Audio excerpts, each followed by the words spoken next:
sinepju graudiņš, vārds katrai dienai. Tas Kungs ir mans stiprums. Šodienas rakstu vieta. Tas Kungs ir mans gaišums un mana pestīšana, no kā man bīties. Tas Kungs ir manas dzīvības stiprums, no kā man baiļoties.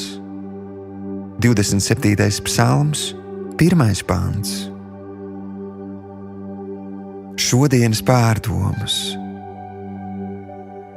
Visvarenais Dievs ir ar tevi, un tieši tāpēc tev nav no kā jābaidās. Viņš tev ir devis spēku, kas ir pārāks par jebkuru opozīciju. Lai arī kas celtos pret tevi, lielāks ir Dievs, kas ir tevī. Ļoti svarīgi ir apzināties, ka tava cīņa nav pret cilvēkiem, bet pret garīgiem tumsas spēkiem. Tu šajā cīņā dodies no uzvarētāja pozīcijas, jo tavs Dievs, Jēzus Kristus, pirms 2000 gadu uzvarēja tumsas valdnieku. Viņš deva tev autoritāti par viņu un visiem viņa tumsas spēkiem. Atsakies padoties, atsakies krist bailēs, neļauj tām tevi pārņemt. Pavēli baiļu garam atstāt tevi un atļauj Dieva mieram valdīt pār tavu sirdi un prātu.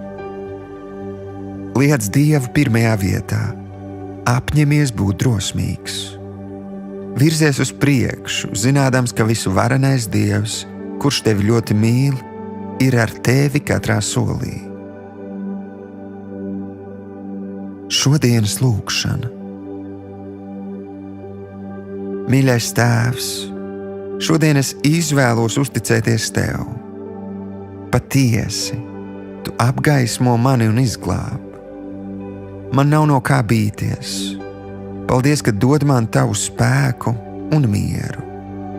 Paldies par Tavu neizmērojamo mīlestību, kas izgaisina visas manas bailes. Jēzus vārdā. Āmen.